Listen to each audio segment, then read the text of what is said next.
Sarah Potter. She's been on TradeThirsty prior to today, and we loved having her back. We had a great response from the TradeThirsty enthusiasts, and so we're going to give her another go at it. She's going to be here for 1 hour with us. I'm going to make her the organizer and make her the presenter so she can share her screen and chat y'all up. And we'll give her until 10:14 Central, 11:14 Eastern, since I'm running a little bit behind. I know Mr. Place will not mind. He is a Alabama boy, and he'll be all right with a little patience wait over there. Sarah, can you give me a sound test? Hi, can you hear me all right? Hey, yes. How are you? Perfect. Good. Long time no talk. Yes. All right. Well, I see your slides is identifying an opportunity. That's your first slide. And all right, everybody, give it up for Sarah Potter. Sarah, you have 1 hour. Perfect. Thank you very much, and thank you, everybody. It's nice to be here with you today. I have a bit of a head cold, unfortunately. I don't know if anyone else is dealing with that right now, but normally I spend my winters in California, and I have young kids, just as Todd has young kids. And so I decided to embrace the winter this year, and so that my daughter could ski. And as a result, it seems to mean a little more winter colds than usual. So hopefully you guys can understand me all right.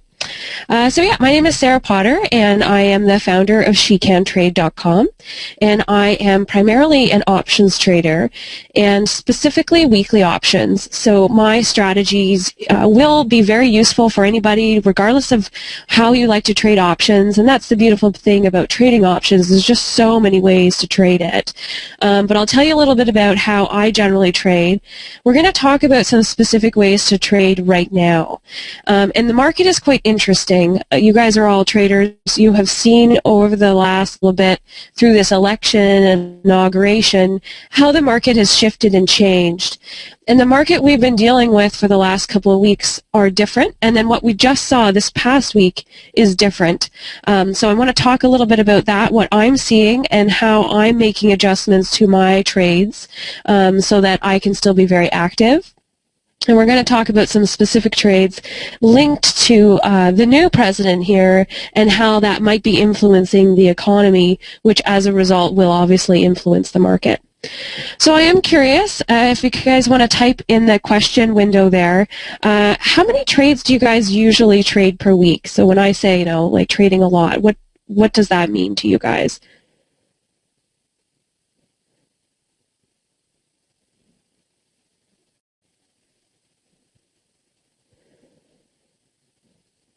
Okay, so kind of a range. Some people are just trading a little bit. Other people are trading more than 10 trades a week.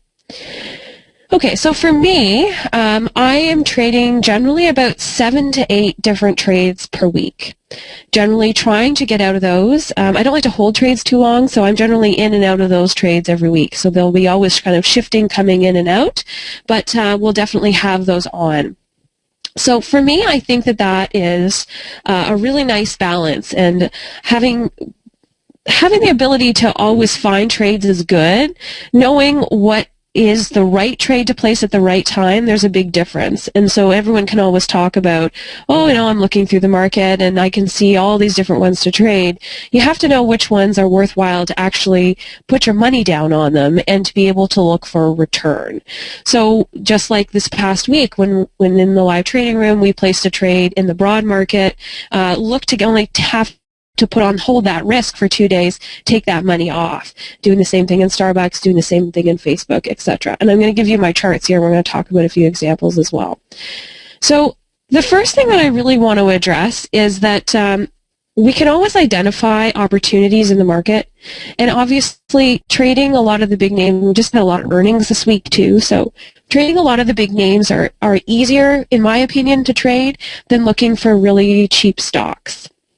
So for a retail trader like myself, I want to be able to be involved in stocks that are actually moving, because the more they move, the more likely it is they're actually going to hit my target. I can't tell you how many times I coach people with trading and they get frustrated because they start getting involved in pretty cheap stocks because they think, well, the risk isn't as high, and then get frustrated because nothing ever works. So what's been very helpful these days is using the average true range. Let me just get to my charts here. There. Can you guys just type in, you guys can see my charts right now? Perfect. Okay, thanks, Scott. Okay, so this is exactly what I look like, what I'm looking at when I trade. So this is my charts. They're pretty clean, you can see. There's not a lot on there. I'm really all about paying attention to how price moves. I want to look for history. I want to see how things are moving. And I generally want to trade in the same direction that they're moving. I really think you can make trading easy. It doesn't have to be complicated. And it's not about looking for something that's going to happen, once in a blue moon. I want to look to find something, regardless of what's happening, be able to trade every week. And let me see here, get a marker.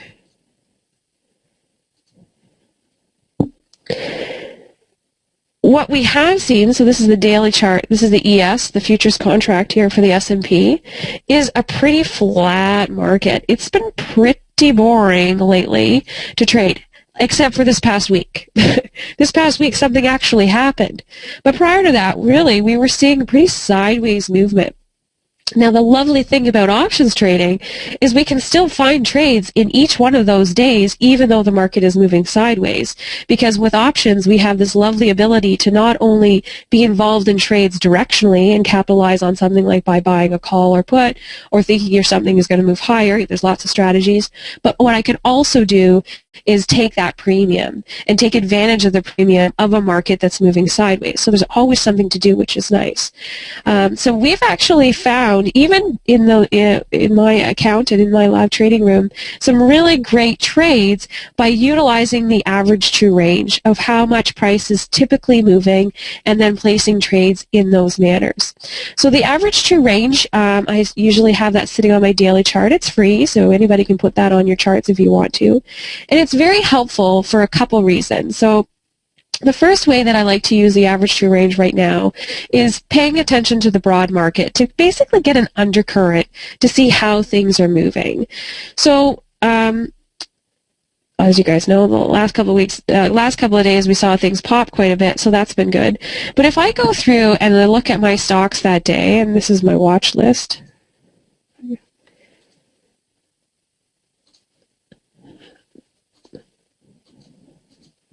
figure out how to, there, sorry, I had to get rid of that marker. So if I go through and start looking at something that's had a significant move already, I would like to be able to identify that to actually be able to go and look to place a trade in it. So here, this example of BWLD. But if the price has already moved close to what that average true range is that day, I'm not going to jump into that trade at that point because the likelihood of it now doubling or having another big move after it's already moved is quite low. So rather than then looking for a directional trade after something's had a move, you actually, I think, want to be doing the opposite. So I want to be looking for an opportunity, whether it's selling a straddle or doing an iron condor or a put credit spread or a call credit spread.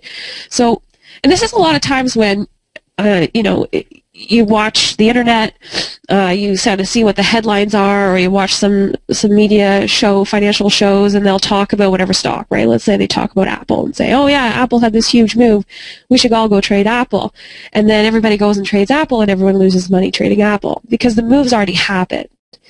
So if you look at an individual stock and then you look at the average true range, and if price hasn't moved yet within the average true range, then it is worthwhile. But if you've heard about some stock about going to trade it, and you think, oh, okay, well, they said that it's already had a big move, it's not likely to have another big move right away. So rather than doing a directional strategy on a stock like that, you want to then take the premiums, so something like selling the straddle. So what I did just yesterday is Costco here is a good example. So Costco had a huge move, right? And to be quite honest, I was actually in a call in Costco. I had the 162.5 call that we did in the trading room about a week ago, and was looking for that one to actually push higher. When we looked at the market yesterday, it actually went the exact opposite direction, right? It had a hard sell-off in Costco. So when something's happening right live, right, because I'm always about trading live and it's always with my real money, I knew that I then needed to manage this trade. This was not something that I want to call to disappear into nothing. I want to be able to mitigate the risk that I was on in that trade. So what I said and what we worked through in the trading room was, okay, I'm going to start looking for areas that I think could be a bottom. And this is where these lines on my charts can be very helpful. So these are exponential moving averages. So George, they're the EMAs. And I'll just give you the numbers here. The purple one is the 8. The gray one here is the 13. The gold line is the 21. Green is 100.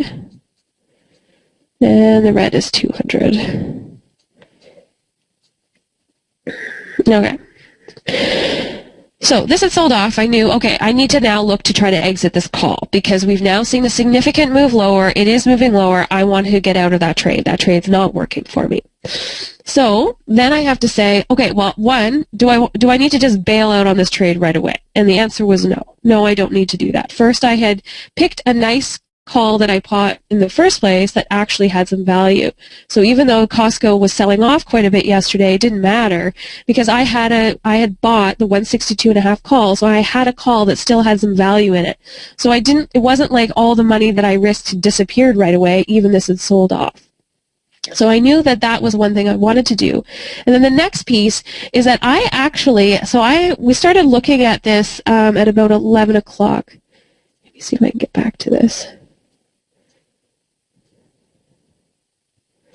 Okay, so 11, I was in my live trading room yesterday. And what I was first trying to do as things were selling off, so it had just stopped here and it pulled up a little bit. Anytime something's had a big move, I always want to look for price to come back about 50% from that big move. And that will generally give me a good idea to say that, yes, that move is over. And that just happens time and time again. So that's just from experience. It's not an exact science, but generally when price comes up about halfway from a really big move, a big bar, then that move is generally done. So it didn't happen here. So price actually came down. It pulled back a little bit, but it stopped. So what I was actually trying to do, and we tried to do in the live room, I missed the entry, but I was then trying to buy the 162.5 put. Because then what I wanted to do was take advantage of a move that I thought was going to continue to move lower. And this all happened live, so I was correct about all the direction of this moving. The only problem is I wasn't filled on my trade. So I went to try then to buy the 162 half put to take advantage of a little bit lower move because I figured it was going down, which it did. I didn't get filled on it, so that's fine. So then that didn't work for my management piece, and I wasn't going to throw more money at something that wasn't working. So then what I decided to do when we talked about it in the room was, well, I'm going to wait till there's a bottom. And when there's a bottom, then I'm going to start looking to see what kind of premium is around that bottom and where could the bottom possibly be. So for Costco, I figured the bottom would be about 162 half. And we didn't get down exactly to 162 half, but we got pretty close to where I thought price was going, which it did. And it was when price started to level off there around that level of support, and the support really was coming from, for me, that daily chart, the 21 EMA. And the 21 EMA off of a daily chart is so helpful to trade with. You can use it as support and trade below it. You can use the 21 EMA from the daily chart to do, put credit spreads. You can use it to when you think something's going to reverse. It's fantastic. So I use that as my piece of evidence to suggest, one, that I thought the price was actually going to be bottoming out there. And I wait for that to actually happen. So I can make a guess about where I think price is going, so I assumed it would stop around there. But then I need to see that I'm right. The market, before I place any kind of trade or manage any kind of trade, I want to look to make sure that it's actually going to do with that. And that's how I use that 5-minute chart. It has to prove me right first before I put my money out there. So before I was going to do anything more with Costco, I wanted to watch on a 5-minute chart the price was going to move sideways. And then I watched it between 11 and 12, and then between 12 and around 12:30, I think it was about 20 after 12 was when I texted out the next trade and said, okay, yeah, Costco is starting to stabilize. So we're seeing this sideways movement here. So you can see between 12 and 1 yesterday, things are starting to move sideways. So that's where I was going to now do something about the trade. So this is where I'm going to say to myself, okay, at this point, I'm going to go back to my charts in Costco and say, is it worth me getting out of the trade at this point? Is there something else I can do?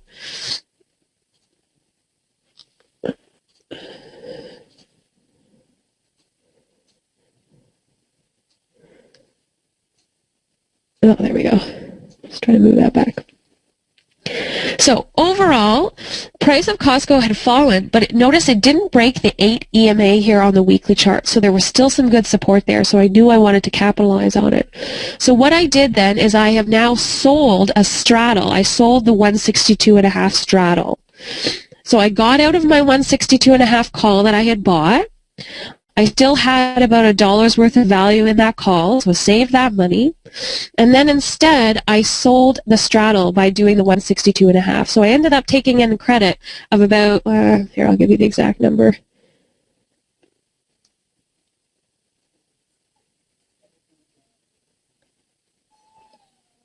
$3.30 credit.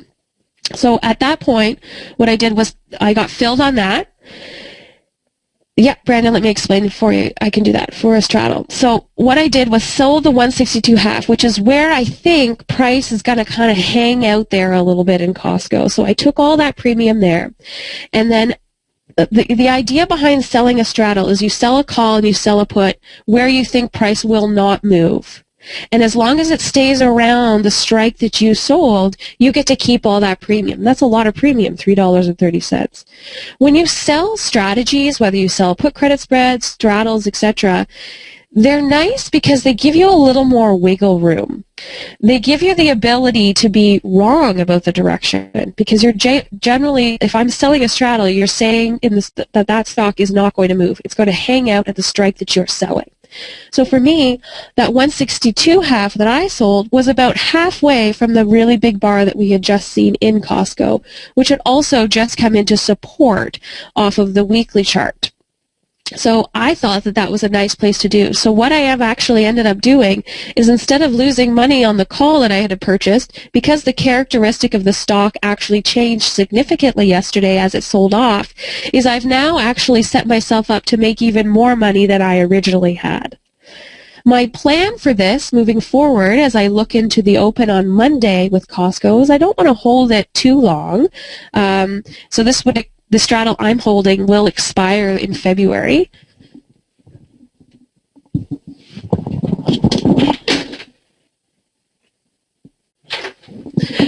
Sorry. I am going to look for premium to decay this week, and then I'm going to exit that trade and take that one off.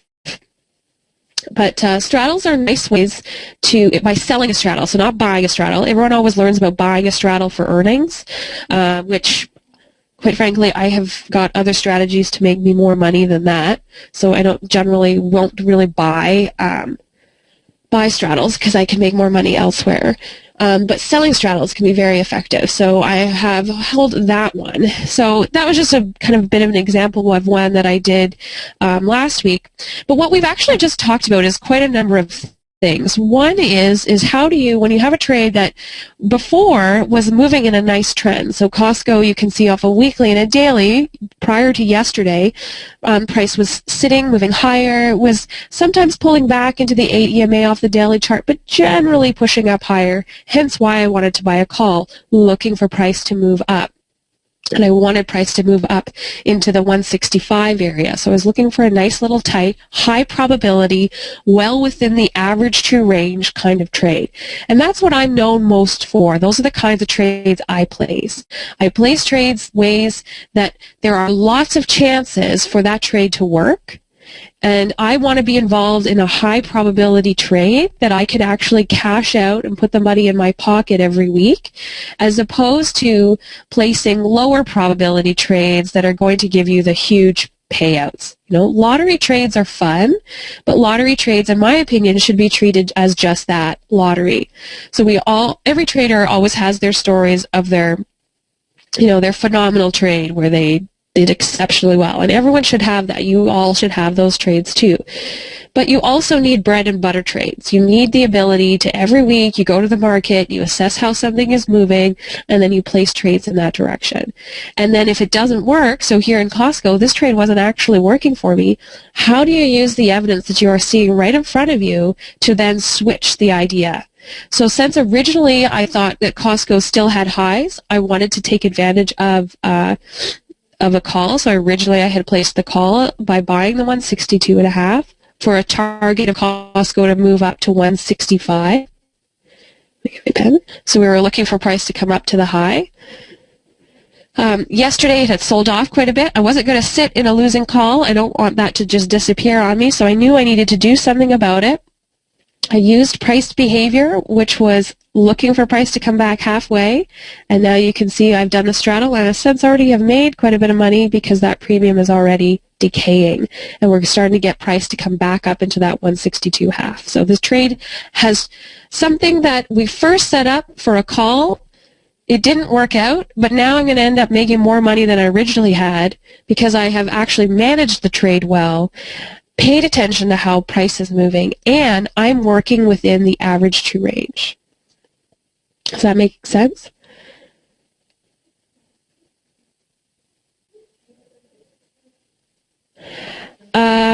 Okay, so just going to make sure I'm going through the questions because it's absolutely important that you guys are getting great information here. So the strike prices that I sold for the straddle was the 162.5, so the call and the put. And I sold it for $3.30, so that means that's in my account. And it expires February 3rd, so that's next week. And my plan will be probably to get out of it midweek. I mean, unless this just keeps sitting. The way that I will use to make the decision about whether I'm going to stay in the straddle right to the end are two things. One is, the first piece, in weekly options, as I move closer and closer to the date it expires, the premium decay it'll go away faster. Right? Which means I will see the trade work out for me faster towards the end of next week as opposed to the beginning of next week. And that's the beautiful thing about weekly options. As long as you understand how premium decay works, weekly options are fantastic. I love them because I don't have to sit in the risk very long. The risk in the monthlies is that you place trades and you just sit there and they don't do anything, and then my money's tied up. So I've spent a long time going back and forth with different strategies, and I always come back to the strategies that make me the most money every week. Because why, I can trade a calendar if I want to, but why would I put all that work into a calendar if I can make way more money doing put credit spreads, right? Do I place using a lot of the same strategies from week to week? Yeah, because if they work, why wouldn't I? So, anyhow. So, a little confused by using the average true range. Well, the average true range is generally how much price moves. And you can see here on my charts, I think it's very important when you're trading to learn how to watch how price behaves. And however you do that for yourself, that's fine. I am a retail trader. My background is not as an institutional trader. And so what you'll find is my approach to the market is a little different because I understand what it's like to trade with a smaller account. I understand what it's like to have to pay commissions and still make the trades work out for you. So generally when I'm paying attention to what I can actually do, I'm not throwing $1 million and then another $1 million at a trade. I want to be able to find good trades that are actually percolating in there and making me some money. And then moving on to the next. As I said, I try to get about 7 trades a week off doing that, in and out, and cashing out on those trades. So, for example, at the beginning of this week, and if you were part of my live trading room, you would have got all of these trades as well. We cashed out of Starbucks for profit. We cashed out of Facebook for profit. We cashed out of the broad market for profit. We managed this one here in Costco. We're holding some other directional trades. We're holding some spread trades that are working beautifully. I'm kind of off topic from the PowerPoint, but I'm hoping you guys are finding this helpful. I think the most helpful thing for people to know is what trades are actually working and what aren't working in this market that we're seeing right now. And the market shifted quite a bit this past week, right? And that was from earnings, and the kind of the settling of Trump in office and hearing some of his executive orders and seeing how that market's reacting to it. So if the market starts really moving again, so if the ES really gets going, well, that's great. Then I would suggest looking for calls and puts. And if you look at my trades over the last few months, even though that market was moving sideways, we still had some pretty fantastic calls and puts because we were using the average true range. We were buying calls and puts that had value, so generally looking for a delta of about 65 when I'm buying a call or put, and looking for places where price can naturally go, so using previous highs and lows from a weekly or a daily chart to set a profit target, to set a target where you think price is going to go, and then always having a backup plan. I think like when I trade or in my trading room or doing stuff with you guys, like this, what you guys see now is exactly how I trade, looking for areas where this is going. So when I look here at Expedia, I think Expedia is going higher.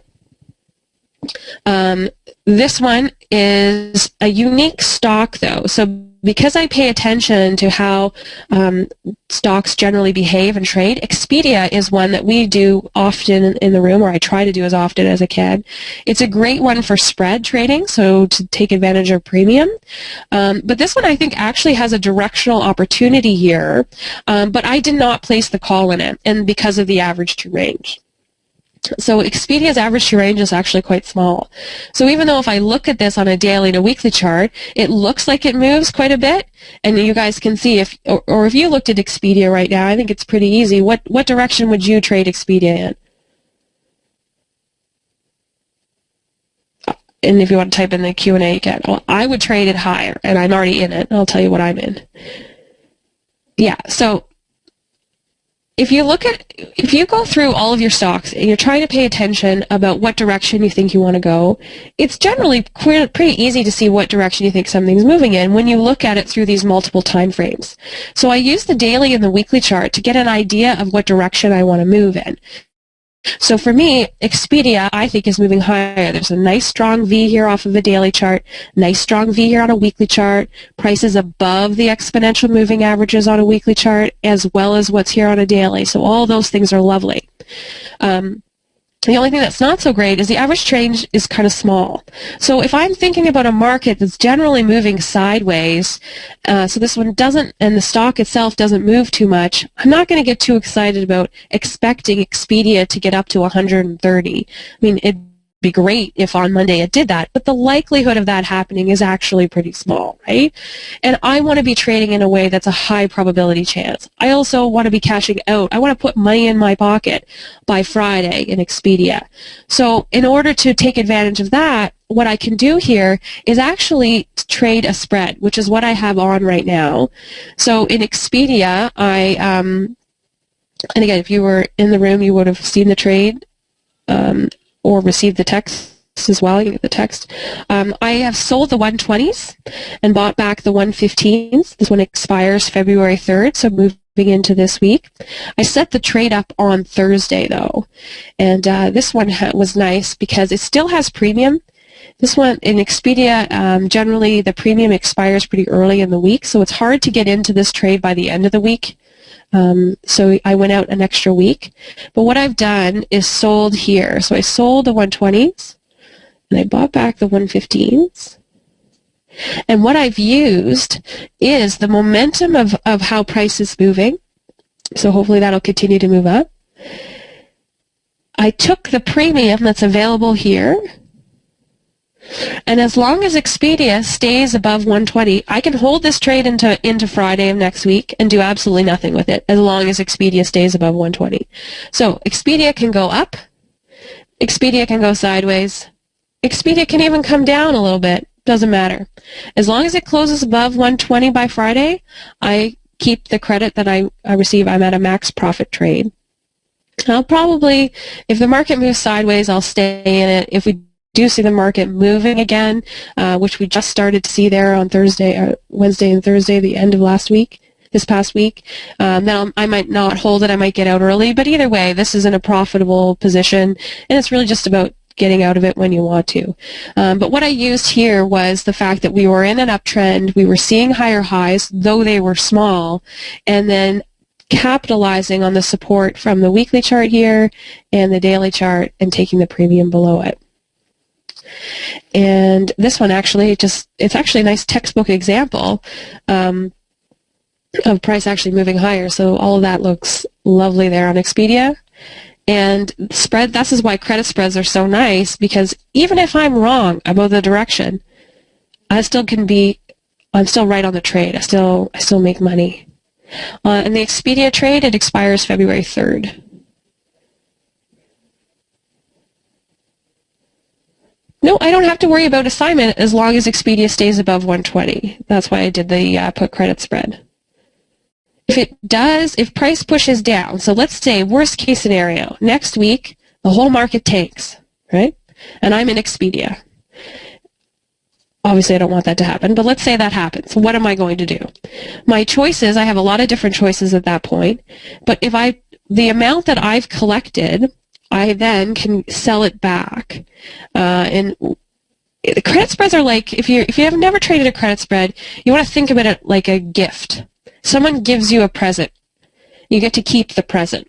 And you get to decide whether you are secretly going to go exchange the present back to the store and not tell them, or you're going to re-gift the present and not tell them, or you're going to keep the present, right? So when I traded Expedia, I took in 70 cents, so that's $70 a contract on Thursday. If I like the gift, and that means Expedia stays above 120, then I don't have to do anything with it on Friday. And this is the beautiful thing about credit spreads. Do you know how many Fridays I don't actually have to be in front of the computer screen? I'm off skiing or doing something else because everything has already made me my money. I don't have to do anything. There's nothing to do with it. You do your work up front, and then you don't have to deal with it. Now, if Expedia does come down through 120, yes, I will have to give it back. So I would have to give the present back to the market and say, yeah, no thanks. I would then have to sell it back to the market for whatever is being traded at the time. But again, if you set your trade up from the beginning and you spend a lot of time building the evidence, the reason why you're placing or selling at that spread, and just like I said to you, I sold the strike below the 8 EMA because the 8 EMA hasn't been broken very long here, so generally price has been sitting above the 8 EMA, so that should hold price up a little bit. Then I don't have to do anything. It's a really great way to trade. I have as I said at the beginning there, I have two young kids. I have a 7-month-old and a 3-year-old. I want to trade. I trade full time. I want to trade in a manner, though, that I don't have to be in front of the computer screen all day, that I can still go and spend time with them and do other things. And that's really my, I take a 3-day weekend every week because I don't have to trade every day. We do so well. All right, so I don't even think I've used the PowerPoint at all. So let me go back to it, at least show you some of it. I've shown you a couple different examples there so far. Of these are just very recent trades that we've just done. As you can see, the trades that we're doing in the trading room, it doesn't matter what's happening in the market. There's always trades to be had, and we want to look for the right one, and we want to know what to do when it doesn't work. So I text out the exits of my trades when I'm exiting, so people know exactly what I've got in, exactly what I got out. Very, very transparent and authentic. And you want to be able to do it all the time. I don't want to give you a setup that is only going to happen, once a month or once every 6 months. I want to give you something that every day you can go to the market and say, okay, I want to place this. I want to look for those things, right? Like I showed you with the put credit spread, selling spreads using the daily chart and looking for something. So Expedia was in an uptrend on the weekly and the daily. So then I want to sell a put credit spread, and I want to sell it below the exponential moving averages that we're seeing because there's going to be some support there. And so I want to take that premium. I want to do it on a weekly chart, on a weekly option. So hopefully I really don't want to hold that trade more than 3 days. Because I want that premium decay. I want the advantage of a weekly option to work in my favor. And that comes from using my weeklies. This is a little bit about me. I didn't really start off here telling you about it, just in case you guys are interested. I am a published author, How You Could Trade Like a Pro. I do a lot of analysis, a lot of work in the markets for a lot of different, as you can see, really big companies that you guys will recognize. I also am, as I said, come from a retail background only, and I can't tell you how many times that changes the perspective of the market when you are just an average person trading. And I also have a master's of education, which is focused on adults.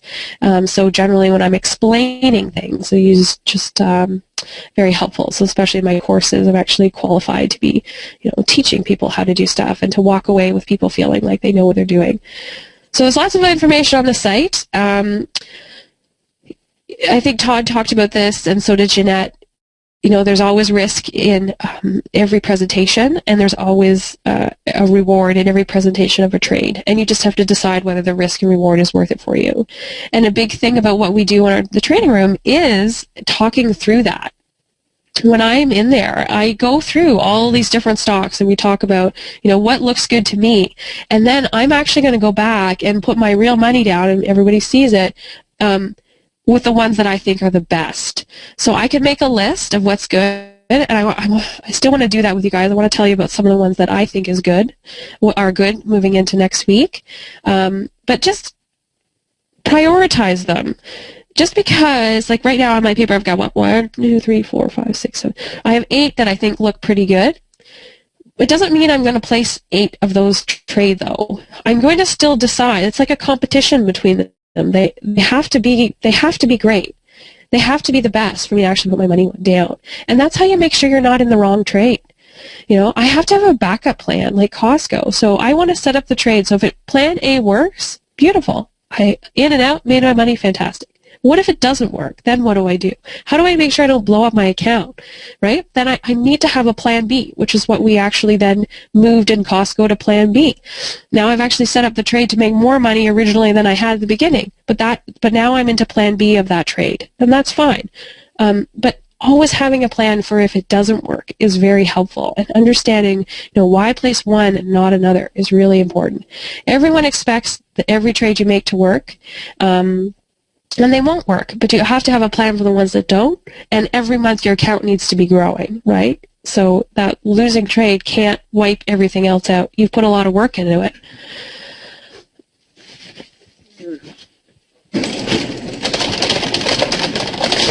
Okay, so today's market is sideways, so you do want to be taking advantage of premium. I do think with Trump, though, we are going to see some continued volatility, so there's some opportunities to still be selling spreads. My tip to all of you, though, would be selling spreads are great. Use your average true range. If the market is moving sideways, then sure, put on something like an iron condor, because the market's moving sideways. But expect the stock to move in the same direction that it already has been moving. So what I mean is, when I showed you that example of Expedia, so let's go back. Here, you should see the charts again. If Expedia is already moving higher, then looking for the put credit spread makes more sense in this trade, because that way, if I sell a put credit spread like what I did, the 120s, well, if Expedia rockets off to 125, great, I make money. If Expedia does absolutely nothing and just sits at 122, I still make money. If Expedia pulls back a little bit down to 121 or 120.50, I still make money. It's all great. If I was trying to decide, is Expedia about to shift direction, so I'm going to do a counter trend trade, I find that can be frustrating. You're stopped out of trades way more often, and you're frustrated because you don't feel like you're ever really getting into anything. So use these multiple time frames are very helpful to get a sense of how something is moving. And then if your average to range is low, be careful about buying calls and puts. Use your spread strategies instead. Okay, so some stocks that I think look pretty good.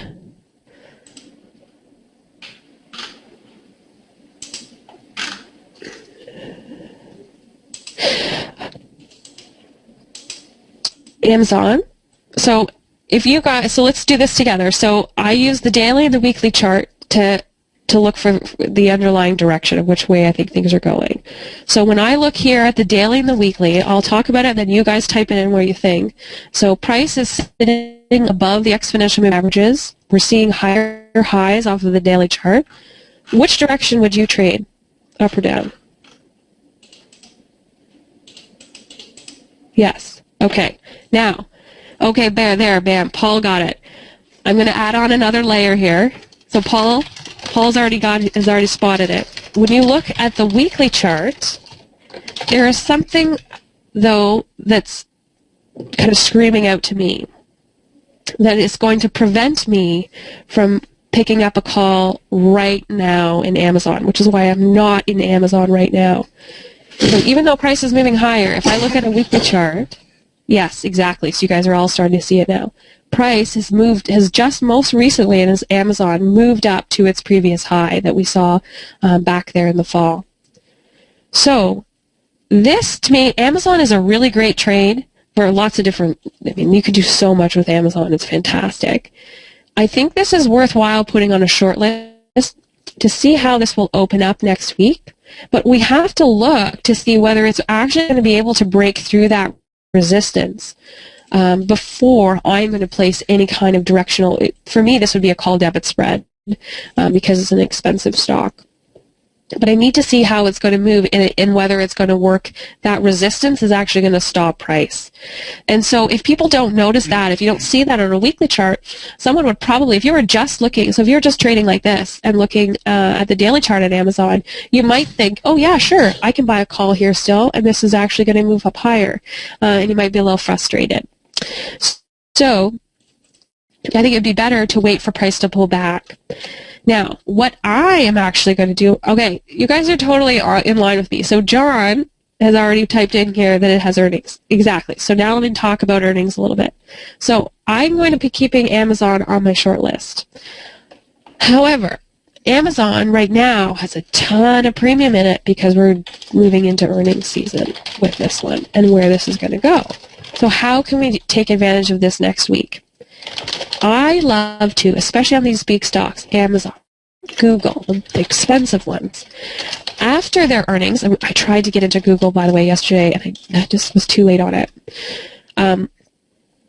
After it's already shown its big move, just like Costco, it had a big move, then I'm going to look to sell the spread. Then I'm going to look for the opportunity to take in premium. So I would rather be involved in the higher probability of seeing where price moves after earnings and still be able to take advantage of it. So if it posts earnings the morning, you wait for it to have its big move, you wait for price to come back about 50%, then I want to trade a spread kind of strategy, so a premium type strategy, whichever one you like, and then look for key levels of support from the daily and the weekly chart to place those trades. They're still premium. So as that implied volatility continues to decrease, I think when people talk earnings, right, like a textbook example of earnings is, well, you want to buy a straddle because we're going to see a big move and you're going to cash in on that. And sometimes that works, sometimes that doesn't work, right? For me, 50-50 on a trade isn't high enough. It's not good enough for me. I want to be right on my trades almost at 90% of the time. And the way that I'm going to do that is I use how price is behaving, and I also look at the options chain. Now, we can't really spend too much time today looking at the options chain because it's the weekend and it's not moving. You need to really do that live to see that stuff. But the more pieces of information that all line up is really what helps me to decide what I'm going to trade. And that's why I'm known for the consistency that I'm known for, because I put it all together. And then I figure out, okay, Amazon here, I think this one, I would like to be able to take advantage of this directionally. This is up at resistance on a weekly chart, and we've got a lot of premium in it right now, so it doesn't make sense for me to buy a call. it is worthwhile for me to look to continue to try to trade it long. So my goal will be to trade Amazon with a long bias. However, what I will probably do is wait for a big move to occur and then wait for that 50% to pull back and then sell premium at that point and basically sell a spread out of the money. Because that implied volatility will still be decreasing, especially on a stock that's expensive like this.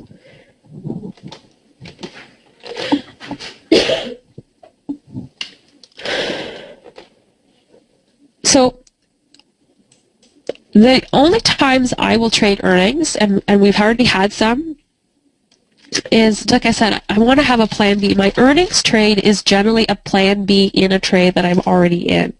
I don't want to buy something that's already popped up in price. Like, it's too expensive. I always want a deal.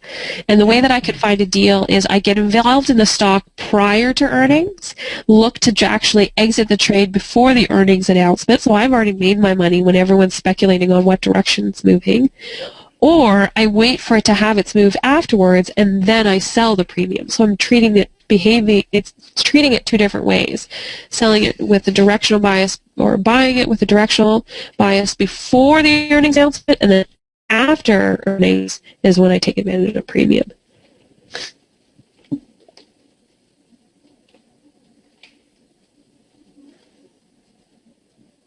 Okay, so another one I'm looking at here is BA. So here's an example. This one's had its big move, right? As I said, it was a big week last week. I'm going to wait for price to come back about 50%, and then I'm going to look to trade BA long as well. So look for a call here. We've been making highs. We've broken up above 160, but there's no entry yet. So what was nice about Friday is we saw price come down a little bit. We saw things firm here around 167.50. That looks good. But I have nothing to really indicate that I need to get into this trade because, let me get a price. See how price on a 60-minute chart is still below the exponential moving averages? So I don't need to get into this until price starts being happy above here. So I would guess BA will be like a Tuesday or Wednesday kind of call. Seeing what happens only once price starts popping above the 60-minute chart. And I would expect it's actually going to come down a little bit first before it moves up. So this one I have on my short list. Facebook.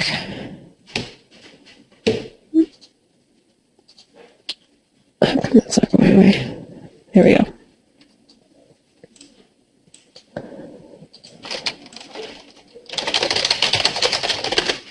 So Facebook, I have already gotten in and out of this one, and this one is looking very similar to Amazon, so it's up, just like on the weekly chart, it's up at its resistance again. I'm not going to be getting into this on Monday, but I do think it's worthwhile placing this on a short list. If Facebook will come back again, then there'll be some room. Now, what will be important, though, about Facebook, again, going back to it, is the average true range.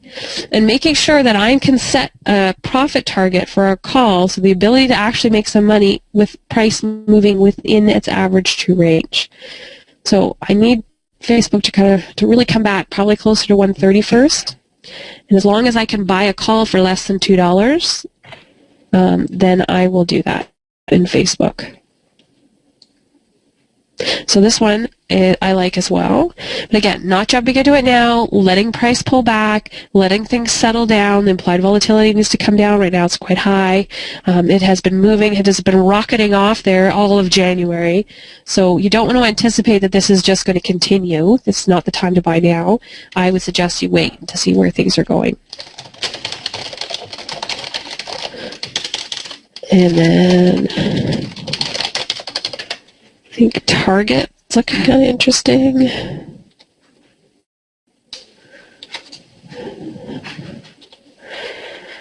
So this is one moving in the opposite direction. So if you look to me on the daily chart and the weekly chart, this one has had another big move. So where do we actually enter the put? I think you enter the put when price comes back up into about $65. And then, again, paying attention to the average true range. So if Target, let's say Monday, opens up and goes boom, right up to $65. Well, it's moved, it's hit its average true range that day. So then, even though prices come up to $65, that's not the day for me to buy the put. I now need to wait for the next day because I want to be setting up the trade so it can still move. It's still likely to move within its average true range while I can actually make some money, right? Remember, time doesn't help a buyer. So if you're buying a call or put, you want to make sure you're getting the timing correct on the move because you don't want to just be sitting in those because time doesn't help you, right? If you're selling spreads, time helps you. But if you're buying, it doesn't.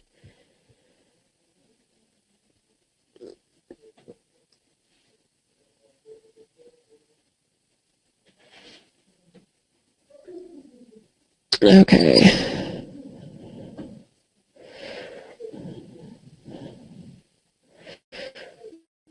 You want me to look at Trip?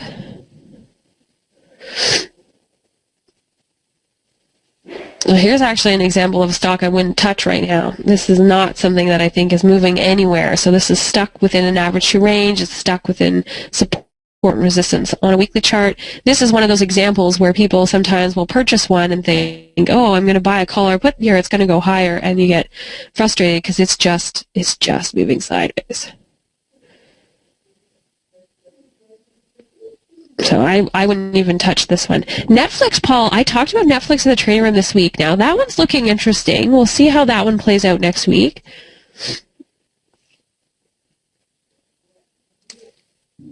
Oh, this one doesn't want to come up. A little technical glitch here. Netflix doesn't want to come up right now. But, yeah, I do think Netflix is worthwhile keeping an eye on to see what you do. You can do a lot of different things with Netflix. I was actually trying to trade this one directionally and looking at a debit spread, but we would definitely be talking this one in the trading room next week for sure. So, I mean, times are changing, and what's interesting, so if anyone had created a presentation, and when we booked this date for today's spread a couple weeks ago, right, even the beginning of last week, the market was still moving sideways. And then all of a sudden, we saw the market wake up this week, finally. We finally saw a response to stuff. And whether that was earnings or whether that was just the people just accepting Trump and we're just going to move on from now, I don't know. It doesn't matter what happened. Is that we are now seeing some new trades. So you want to have the ability to understand when it's time to sell spreads and when it's time to trade directionally. The market will still produce trades.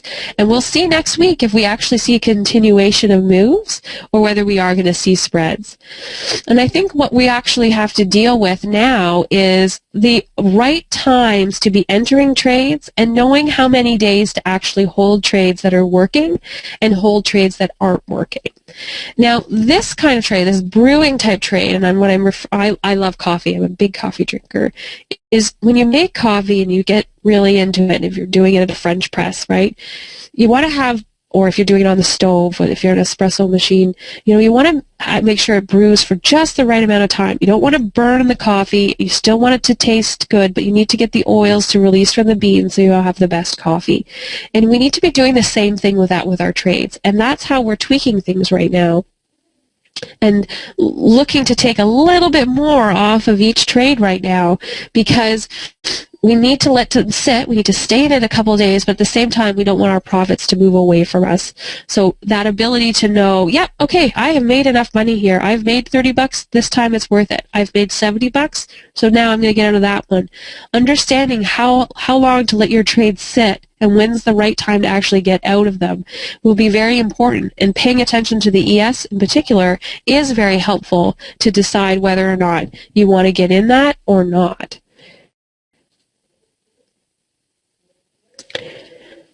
So this is a type of trade setup that we're going to talk about. And I am going to do a course next week that's specifically targeting on trade setups for today's market. We're going to talk about spreads, and we're going to talk about directional trades, and how do we increase the probability of those trade setups? What can you look for to make things just a little bit better? Anytime I do a course, and this course next week is going to be $97, I want you to be able to have money to trade and to spend your money in the market. So this is a $97 course if you want to spend 2 hours of focused time looking for actual trades and knowing how to actually take advantage of the market that's moving right now. You can see me actually place live trades always with my real money. And we're going to talk more about this brew strategy, which is basically like Expedia, how we win out the extra week, how Costco, how we tightened that directional trade, and we shifted it into Plan B, which was taking advantage of that implied volatility and the premium that was there. How do we take our existing strategies and make sure that we know how to manage them appropriately for the market that we're seeing now? So this, the information here, you can see the URL. And I think Jeanette has actually put that in today in the question answers as well, which is very helpful. Every course that I teach has components of content as well as components of live trading, because you need to see real examples to make it worthwhile, right? Anybody can read a book, but you need to actually have someone showing you how to trade. So we're going to spend 2 solid hours together while the markets are open, going through stocks, going through options chains. I'm going to place trades. I mean, at $97, I can't promise this, but it continues to happen with every course, is that people will make more money placing the trades than the course itself. But I mean, I don't know what's going to happen next week, but that's generally what happens. What are we going to be looking for shifts? And we actually just saw this Thursday and Friday. The market shifted again. How do we use that to then change the strategies? And that's why I took a Costco trade that at the beginning of the week looked great and needed to shift it because the market has shifted as well. And how do I set that up so that I'm actually looking for even more money now and layering it in with the market that we're seeing now? So I'm calling these Trump trades setups. Yeah, so it's a little play on words as well as the reality of what we are dealing with here. But how do we look for ways to take trades that we're in and to tweak them to make sure that they're working and to make sure that we can still make money? Now, these trades that we're going to do, they can be in addition to the trades you already do now, and you're just throwing on a couple more trades. Those are always good. My kind of trading style is that you don't really have to be, I mean, you still have to monitor them, but sometimes I just monitor them on my phone. You don't have to be stuck there all the time. But it's going to be a really great course. It will be recorded. You can always go back and review the course as often as you want. You're going to get some real content, some real slides. All that information is for you, some nice PDFs so you can go back. And what's important too is you need steps, right? You need something that says, okay, if I see on a daily chart this is looking like this, then I'm going to go to step 2, and then I'm going to go to step 3, and then I'm actually going to place my trade. And then step 5 is how do I know to actually get out of it? So you're actually going to get a checklist that you can print off, put in front of your computer screen if you want, that says these are my look fors, these are my steps to trade. And that's really what you want, right? You need to see me do it, you need to see the examples, and you need the actual PDF so that you can do it yourself and be able to repeat it week after week. So I hope that you guys will all join me. Make sure you're writing down that link, and I think they're going to send it out afterwards as well too. But it'll be important that you can write that down, join me for the course and the live trading, and you can also just place the trades if you want to. So I do want to make sure that I think I have, I don't have a lot of time. Sorry, guys. I'm going to look through here about if there's some other questions I haven't answered. You can always send me an email too if I haven't got to them, sarah@shecantrade.com.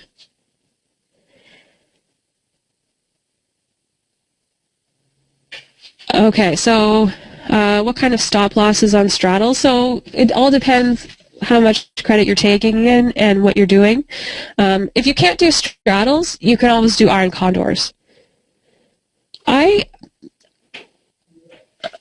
These are for options, yeah. I teach, so the charts that you guys just saw, yeah, those are TradeStation charts, but you can use whatever you want. Toss, everybody, I mean, in my live trading room, there's people that use all different kinds of charts. I use Interactive Brokers to place my trades, and I use the TradeStation charts.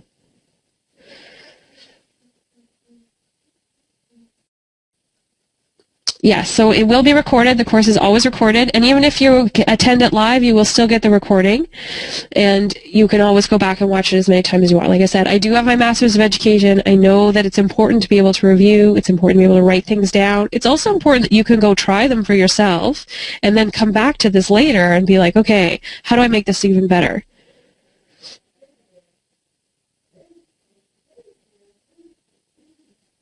Yeah, it's just 2 hours. It's going to be intense. You're going to get a lot of information, and you'll be able to use it that day or use it the next day. It's just helpful tools to be able to use to place your trades.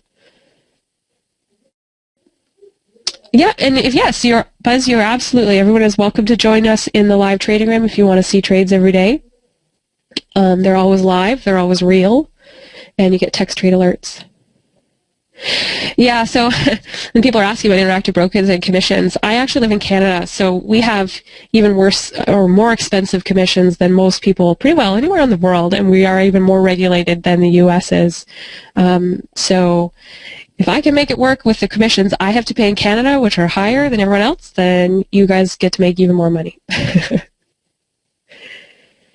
And I get that all the time. It's true. Like, some members will make more than I do, and that's fine. You know, there's lots of us in the market. We can all trade. We can all make money.